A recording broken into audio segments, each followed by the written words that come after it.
गोविंद शिल्प घेऊन येत आहे 79 ट्विन बंगलोचा भव्य दिव्य पंढरपुरातील एकमेव प्रकल्प। आमच्या प्रकल्पाची वैशिष्ट्ये मनाला शांती देणारे महादेवाचं मंदिर, मुख्य रस्ता सुमारे 30 फुटांचा, अंतर्गत रस्ता सुमारे 20 फुटांचा, ग्रामपंचायत योजनेचा प्रत्येक बंगलोजला स्वतंत्र नळ, सांडपाण्याची सुरक्षित विल्हेवाट, सर्व टाइल्स ग्लॉसी आणि नामांकित कंपनीच्या, सर्व स्टेअर, खिडक्या, चौकटी, सुपर ब्लॅक ग्रेनाइट, दोन्ही अटॅच बाथरूम पूर्णपणे टाइल्स, पंतप्रधान हर घर नल योजना पूर्णत्वाकडे, bathroom, basin, kitchen, CP fittings हे जगवार कंपनीचे, स्टील वर्क पूर्णपणे जिंदाल कंपनीचे, 1000 लिटर पाण्याची टाकी, 150 लिटर सोलर वॉटर हीटर सोबत वॉटर प्युरिफायर, प्रत्येक बंगलोजला स्वतंत्र पार्किंग, दर्शनीय भाग पूर्णपणे डॅटो टाइल्स, टाटा प्रवेश कंपनीचे आकर्षक भक्कम दरवाजा, छोटी उंचीचे सुरक्षित कंपाऊंड। मग विचार काय करताय? गोविंद शिल्प, पत्ता गट नंबर 95, हॉटेल अंगण शेजारी, टाकळी रोड, पंढरपूर।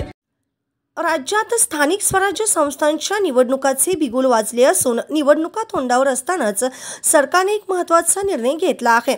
महायुती सरकारने नवीन योजनेची घोषणा केली असून ही योजना तरुणांसाठी राबवण्यात येणार आहे। कर्ज व्याज परतावा योजना असे या योजनेचं नाव आहे। नगर परिषद आणि नगरपंचायतीच्या निवडणुका तोंडावर असताना सरकारने नागरिकांना मोठं गिफ्ट दिलं आहे। सरकारने ब्राह्मण, राजपूत आणि आर्यवैश्य समाजातील तरुणांसाठी कर्ज व्याज परतावा योजना राबवली आहे। या निर्णयामुळे सुशिक्षित पण बेरोजगार तरुणांना आर्थिक मदत केली जाणार आहे। या योजनेअंतर्गत तरुणांना काहीतरी व्यवसाय सुरू करण्यासाठी कर्ज दिले जाणार आहे। हे कर्ज तरुणांनी वेळेवर फेडले तर त्यावरील व्याज पुन्हा मिळणार आहे, म्हणजे जवळपास कोणत्याही व्याजाशिवाय तुम्हाला कर्ज मिळणार आहे। परंतु त्यासाठी तुम्हाला कर्जाचे हप्ते वेळेवर भरावे लागणार आहेत। सरकारच्या निर्णयामुळे स्टार्टअप सुरू करणाऱ्यांना दिलासा मिळाला असून काही दिवसापूर्वी राज्य सरकारने परशुराम महामंडळाची स्थापना केली होती। यासाठी 10 कोटींचा निधी दिला होता। त्यासोबतच ब्राह्मण समाजातील आर्थिकदृष्ट्या दुर्बल घटकांसाठी 10% आरक्षण देखील देण्यात आले होते। त्यानंतर आता पहिल्यांदाच ब्राह्मण, राजपूत, आर्यवैश्य समाजासाठी योजना सुरू केल्याने तरुणांना दिलासा मिळाला आहे। या योजनेत दरवर्षी 50 लाभार्थ्यांना कर्ज दिले जाणार आहे।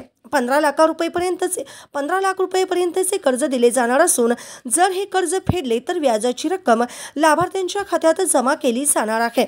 गट कर्ज योजनेत 50 लाखापर्यंतच्या कर्जावरही परतावा मिळणार आहे। मात्र या गट योजनेत कर्जाची कमाल मर्यादा 15 लाख असणार आहे। या योजनेअंतर्गत तुम्ही कर्जाचा हप्ता भरल्यानंतर त्याची माहिती 15 दिवसाच्या आत महामंडळाला देणे गरजेचे आहे, अन्यथा तुम्हाला व्याज परतावा मिळणार नाही। या योजनेमुळे ब्राह्मण, राजपूत आणि आर्यवैश्य समाजातील तरुणांना व्यवसाय सुरू करण्यासाठी मदत मिळेल। यामुळे निवडणुकीच्या तोंडावर सरकारला फायदा होण्याची शक्यता वर्तवली जात आहे। ताज्या घडामोडी पाहण्यासाठी आमच्या YouTube चॅनलवरील PVR म्हणजेच पंढरी वार्ता या न्यूजला सबस्क्राइब करा आणि शेजारील बेल आयकॉनवर क्लिक करा।